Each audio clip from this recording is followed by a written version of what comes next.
Hello, good morning student. My name is Sanjeev Kumar, PGT Economics from Takshila Model Senior Secondary School.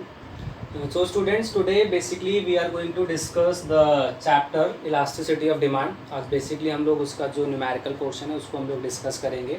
तो सबसे पहले basically हम लोग यहाँ पे देखेंगे कि Elasticity of Demand को हम लोग calculate कैसे करते हैं. तो उसके लिए हमारे पास एक सिंपल सा फॉर्मूला यहाँ पे गिवन है. इलास्टिसिटी ऑफ डिमांड यहाँ पे एक माइनस हमारा लगा हुआ है. माइनस किस चीज़ को शो कर रहा है? माइनस शो कर रहा है the inverse relation between quantity demand and price, जैसे हम लोगों ने डिमांड वाले चैप्टर में पढ़ा था. तो बेसिक इसका हमारा फॉर्मूला होता है कि percentage change in quantity demand divided by में percentage change in price. That means कि जब भी हमें इलास्टिसिटी गिवन करनी है या कैलकुलेट करनी है तो हम लोग क्या करेंगे, क्वेश्चन में क्वांटिटी डिमांड का परसेंटेज फाइंड आउट करेंगे कि परसेंटेज क्वांटिटी डिमांड क्वेश्चन में कितना गिवन है, परसेंटेज प्राइस हम लोग देखेंगे क्वेश्चन में कितना गिवन है, और सिंपल दोनों को हम लोगों ने क्या करना है, डिवाइड करना है. इन दोनों में से हमें एक बात ध्यान रखनी है कि दोनों में से जो भी वैल्यू हमारी डिक्रीज हो रही है, डिक्रीज क्यों होगी बेटा दोनों में से वैल्यू? क्योंकि हमेशा प्राइस और डिमांड में इनवर्स रिलेशन होता है. तो अगर परसेंटेज क्वांटिटी डिमांड इंक्रीज हो रहा होगा तो परसेंटेज प्राइस डिक्रीज होगा, है ना. हम लोग वैसे हमेशा प्राइस के रिलेशन में पहले पढ़ते हैं कि अगर परसेंटेज प्राइस हमारा इंक्रीज हो रहा है तो परसेंटेज क्वांटिटी डिमांड डिक्रीज होगी, अगर परसेंटेज प्राइस डिक्रीज हो रहा है तो परसेंटेज क्वांटिटी डिमांड इंक्रीज होगी. तो दोनों में से जो भी हमारा जो डिक्रीज हो रहा होगा उसके आगे हम लोग माइनस साइन लगाएंगे. मान लो परसेंटेज प्राइस डिक्रीज हो रहा है तो उसके सामने माइनस आ जाएगा, ये दोनों माइनस कैंसिल हो जाएंगे, आंसर हमेशा हमारा पॉजिटिव में आएगा. ओके, इसमें कुछ केसेस भी हो सकते हैं अलग अलग हमारे सामने. वो केसेस क्या हो सकते हैं? मान लो परसेंटेज क्वांटिटी डिमांड हमें परसेंटेज में ना देके यूनिट्स में गिवन है, तो इस फॉर्मूले की हेल्प से, यहाँ पे जो हम लोगों ने फॉर्मूला लिखा हुआ है, इस फॉर्मूले की हेल्प से हम लोग उसको परसेंटेज में कैलकुलेट कर सकते हैं. कैसे कैलकुलेट करेंगे? उसका फॉर्मूला है change in demand divided by initial demand into 100. इसको हम लोग शॉर्ट में ऐसे भी लिख सकते हैं, चेंज इन डिमांड का मतलब डेल्टा क्यू, इनिशियल डिमांड का मतलब क्यू एंड इनटू 100. ऐसे ही सेम बेटा परसेंटेज चेंज इन प्राइस के लिए हम लोग लिखेंगे. अगर परसेंटेज चेंज इन प्राइस हमें गिवन नहीं होगा तो उसके लिए हम लोग लिखेंगे change in price divide by initial price into 100. इसको शॉर्ट में चेंज इन प्राइस को हम लोग लिख सकते हैं डेल्टा पी, इनिशियल प्राइस को हम लोग लिख सकते हैं पी एंड इनटू 100. तो यहाँ से एक इसमें कैलकुलेट हो जाएगा परसेंटेज में. ऐसा हमें कब करना होता है कि मान लो परसेंटेज क्वांटिटी डिमांड हमें परसेंटेज में गिवन है और ये हमें प्राइस हमें यूनिट्स में दे दिया, तो उस केस में हम लोग क्या करेंगे, जो वैल्यू हमारे पास यूनिट्स में गिवन है उसको हम लोग परसेंटेज में चेंज करेंगे और फिर हम लोग उसको फॉर्मूले में पुट करके अपने आंसर्स को कैलकुलेट करेंगे. तो बेसिक आप लोगों ने ध्यान का रखना है, पहले दोनों वैल्यूज को परसेंटेज में देखना है. परसेंटेज में नहीं है तो वो यूनिट, एक हो सकता है परसेंटेज में हो, एक यूनिट में हो.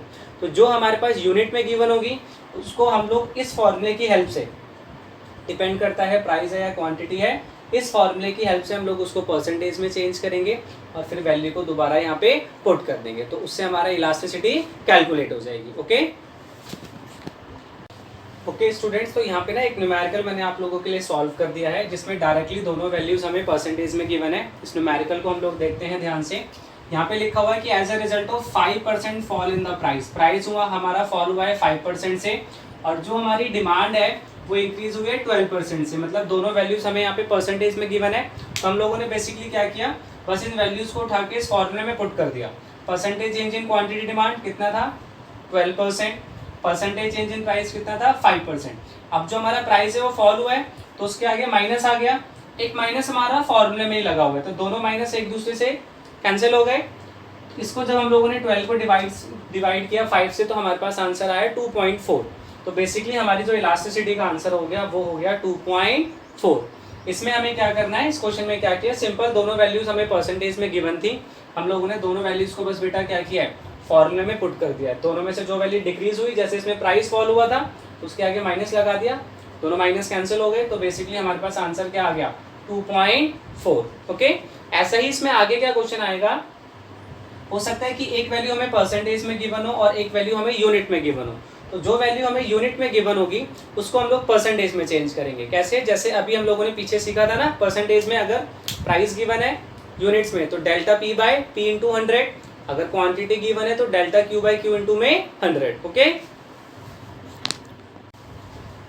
नेक्स्ट स्टूडेंट्स, अब हमारे सामने ना यहाँ पे क्वेश्चन गिवन है जिसमें क्या है, अगर हम लोग क्वेश्चन को रीड करेंगे तो पता लगेगा कि जब हमारे पास calculate the price elasticity of demand of a commodity when its price increase, जब उसके प्राइस हैं जो बेटा वो इंक्रीज हुए हैं 25% से। प्राइस हमें परसेंटेज में गिवन है और जो क्वांटिटी डिमांड है वो यूनिट्स में गिवन है कि क्वांटिटी डिमांड पहले हमारे पास 150 यूनिट्स थी और फिर वो डिक्रीज होके 120 यूनिट्स हो गई।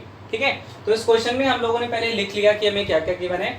क्यू का मतलब होता है original, original is initial, initial demand हमारे पास कितनी थी 150। Q1 का मतलब होता है न्यू, न्यू का मतलब ये वाली डिमांड। हमेशा ध्यान रखना है जिस भी वैल्यू के पीछे 2 लगा होगा, उससे पहले जिस वैल्यू के पीछे TO2 लगा होगा, उसके बाद जो वैल्यू हमें गिवन होगी वो हमारे न्यू होगी। तो न्यू डिमांड आ गई हमारे पास 120। डेल्टा क्यू, डेल्टा क्यू को कैलकुलेट करने का फॉर्मूला होता है Q1 माइनस क्यू। तो ये हमारे पास कितना हो गया -30, 120 माइनस 150 -30। प्राइस हमें परसेंटेज में गिवन था। अब इस क्वेश्चन में प्राइस तो हमें परसेंटेज में गिवन है, लेकिन जो क्वांटिटी डिमांड है वो यूनिट्स में गिवन है। तो हम लोगों ने क्या किया, क्वांटिटी डिमांड को यूनिट्स परसेंटेज में कन्वर्ट कर लिया। कैसे, जो फॉर्मूला हम लोगों ने देखा था पीछे, डेल्टा क्यू अपॉन में क्यू इंटू 100। डेल्टा क्यू हमारे पास था -30, क्यू था हमारे पास 150 और इंटू में 100। जब इसको सॉल्व किया तो आया -20। परसेंटेज भी हमारे पास जो क्वांटिटी डिमांड था वो भी परसेंटेज में आ गया -20%। प्राइस हमें परसेंटेज में गिवन था, इस वाले फॉर्मूले में हम लोगों ने पुट कर दिया percentage quantity demand -20%, percentage price 25%। तो एक माइनस हमारे पास फॉर्मूले में है, एक हमारा जो यहाँ पे आया। ठीक है, तो दोनों कैंसिल हो गए तो आंसर कितना आया 0.8। ओके स्टूडेंट, इसी तरीके से आपको ना प्राइस का भी गिवन हो सकता है कि प्राइस यूनिट्स में हो, डिमांड परसेंटेज में हो, तो उसमें delta P by P into 100 हो जाएगा बस। अब हम लोग जो आगे क्वेश्चंस करेंगे उसमें ना परसेंटेज नहीं होगा। उस वाले क्वेश्चन में क्या होगा कि सारी की सारी वैल्यूज ही हमें ना यूनिट्स में गिवन होंगी। तो जब सारी की सारी वैल्यूज हमें यूनिट्स में गिवन होती हैं तो उस केस में हमारा फॉर्मूला भी चेंज हो जाता है। तो वो हम लोग अभी आगे क्वेश्चन में डिस्कस करते हैं कि किस तरीके से अगर सारी वैल्यू हमें यूनिट्स में गिवन है तो हम लोग उसका कैलकुलेशन कैसे करेंगे। ओके स्टूडेंट्स, तो यहाँ पे ना हमारे सामने अब जो हम लोग क्वेश्चंस करेंगे उसमें क्या होगा कि परसेंटेज में ना हमारे पास वैल्यू बेटा गिवन ही नहीं होगी। हमारे पास जो भी वैल्यू गिवन होंगी वो यूनिट्स में गिवन होंगी। तो जब सारी की सारी वैल्यूज हमें यूनिट्स में गिवन होंगी तो उस केस में हम लोग क्या करते हैं कि हमारा जो फॉर्मूला है ना वो थोड़ा सा चेंज हो जाता है।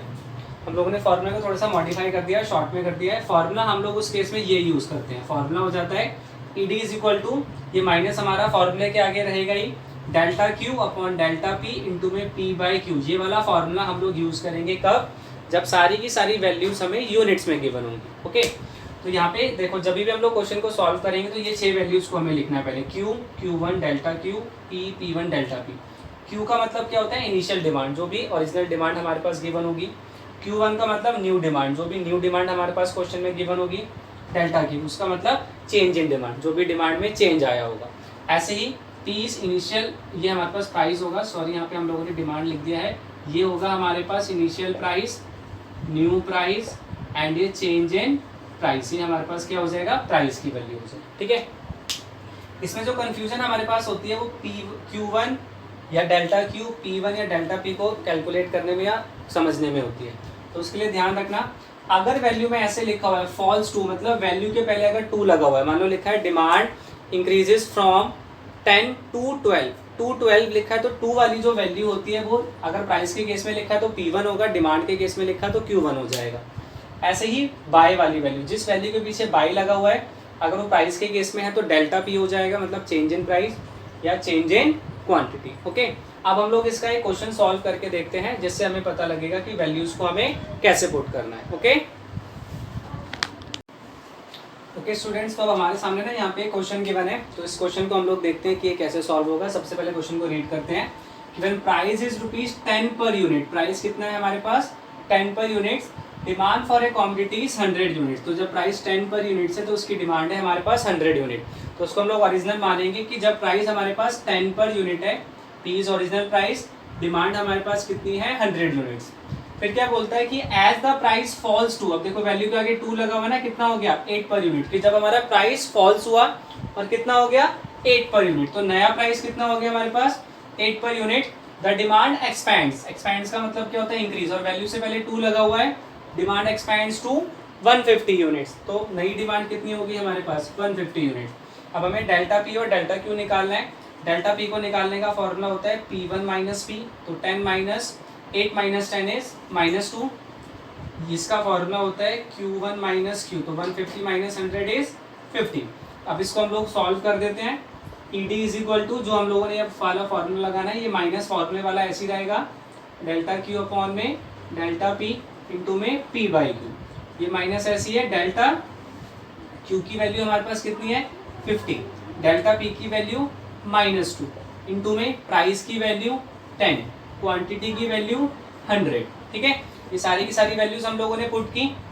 ये माइनस से माइनस कैंसिल, 50 1 जा 50, 2 जा 2 1 जा 2, 5 जा, तो हमारे पास क्या बचा 5/2। तो जब हम लोग 5/2 को सॉल्व करेंगे तो हमारे पास आंसर आएगा, जैसे इस केस में हमारा जो आंसर आ रहा है इलास्टिसिटी हो गया हमारे पास 2.5, ये हमारा इसका फाइनल आंसर हो गया। ठीक है, तो इस तरीके से आपको क्वेश्चन को कब सॉल्व करना है बेटा, जब सारी की सारी वैल्यूज हमें किसमें गिवन हो, यूनिट्स में गिवन हो, तो हम लोग क्वेश्चन को फिर इस तरीके से सॉल्व करेंगे। ओके, तो नाउ स्टूडेंट्स, अब ना हमारे सामने एक और क्वेश्चन अवेलेबल है। इस क्वेश्चन में थोड़ा से चेंजेस हैं, तो सबसे पहले हम लोग वो वैल्यूज लिख लेते हैं जो हमें कैलकुलेट करनी होती है। Q1 delta Q, P1 and delta P। इस वाले क्वेश्चंस में बेटा क्या होगा कि अब ना हमारे पास ये जो हम लोगों ने 6 वैल्यूज लिखी हैं, इनमें से कुछ वैल्यूज हमें गिवन नहीं होगी, और उसकी जगह हमें क्या गिवन होगा, अभी तक जो हम लोग इलास्टिसिटी कैलकुलेट कर रहे थे वो इलास्टिसिटी इसमें गिवन होगी। पहले क्वेश्चन को रीड करते हैं, जो जो इन्फॉर्मेशन हमें गिवन है हम लोग यहाँ पे लिख लेते हैं। The market demand for a good at ₹4 per unit is 100 units, कि जब मार्केट प्राइस 4 पर यूनिट था तो उस प्रोडक्ट की 100 यूनिट्स की डिमांड हो रही थी। Due to increase in price the market demand falls to, second line में कह रहा है कि प्राइस इंक्रीज हुआ, कितना इंक्रीज हुआ ये हमें नहीं बताया है, बस इतना बता दिया है कि जब प्राइस इंक्रीज हुआ है तो जो मार्केट डिमांड थी वो फॉल्स हो गई, कितनी यूनिट्स पे आ गई 75 यूनिट्स पे। तो यहाँ से हम लोग डेल्टा क्यू निकाल सकते हैं, वो कितना आ गया -25, that is Q1 - Q। That means कि ये दोनों वैल्यूज हमें यहाँ पे गिवन नहीं है। उसकी जगह लास्ट लाइन में हमें गिवन है elasticity of demand, that is -1, elasticity of demand given है -1। तो इस क्वेश्चन को हम लोग सॉल्व करते हैं। E D is equal to delta Q upon delta P into में पी बाई क्यू। इस क्वेश्चन में एक ध्यान आपको क्या रखना है, यहाँ पे इलास्टिसिटी हमें माइनस में गिवन है। बेसिक हम लोग जब क्वेश्चन सॉल्व करते हैं तो आप लोग देख रहे होंगे ना, यहाँ पे हम लोगों ने फॉर्मूले के आगे एक माइनस लगाया हुआ है, लेकिन जब हम लोग के पास इलास्टिसिटी माइनस में गिवन होगी तो फॉर्मूले के आगे हमें माइनस लगाने की जरूरत नहीं है। ठीक है, अगर मान लो एक पॉजिटिव में होता तो हम लोग यहाँ पे फॉर्मूले के आगे माइनस लगा देते, पर अभी ये क्वेश्चन क्योंकि इलास्टिसिटी नेगेटिव में हमें गिवन है तो फॉर्मूले के आगे हम लोग माइनस नहीं लगाएंगे। इलास्टिसिटी हमारे पास गिवन है -1 is equal to delta Q की वैल्यू है -25, डेल्टा पी हमें क्वेश्चन में गिवन नहीं है, पी की वैल्यू है हमारे पास 4 एंड क्यू की वैल्यू है हमारे पास 100। अब इसको हम लोगों को सॉल्व करना है, तो यहाँ से देखें तो सारी वैल्यू गिवन है, बस एक डेल्टा पी नहीं गिवन, तो डेल्टा पी यहाँ से कैलकुलेट हो जाएगा। इसको उससे कैंसिल किया, 25 1 जा 25 4 जा 4 से 4 कैंसिल, तो बेसिकली हमारे पास बचा delta P is equal to 1। ये हमारे पास डेल्टा पी की वैल्यू आ गई। अभी हमें निकालना क्या था main, find out new price. New price हमारे पास अभी नहीं आया है। न्यू प्राइस कैसे कैलकुलेट होगा बेटा, अब हम लोग रिलेशन देखेंगे। डिमांड यहाँ पे हमारे पास क्या हो रही है, डिक्रीज हो रही है, तो नया प्राइस ऑटोमेटिकली सी बात है 4 से इंक्रीज होगा ना, क्योंकि डिमांड डिक्रीज तो प्राइस इंक्रीज है ना, तो यहाँ पे प्राइस इंक्रीज होना चाहिए, तो 4 से कम तो नहीं हो सकता। तो इस केस में कैसे निकालेंगे, यहाँ पे हमारा नया प्राइस आएगा P प्लस डेल्टा पी, मतलब जो ओरिजिनल प्राइस था उसमें जितना चेंज आया उसको प्लस कर देंगे तो नया प्राइस आ जाएगा, that is 4 + 1 is equal to ₹5 पर यूनिट। ये हमारे पास हमारा नया प्राइस कैलकुलेट हो गया। ओके, तो इस टाइप के क्वेश्चंस भी आपके सामने आएंगे जिसमें इनमें से कुछ वैल्यू आपको गिवन नहीं होगी, पर उसकी जगह इलास्टिसिटी आप लोगों को गिवन होगी।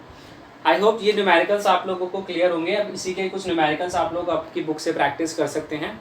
Okay, thank you so much students.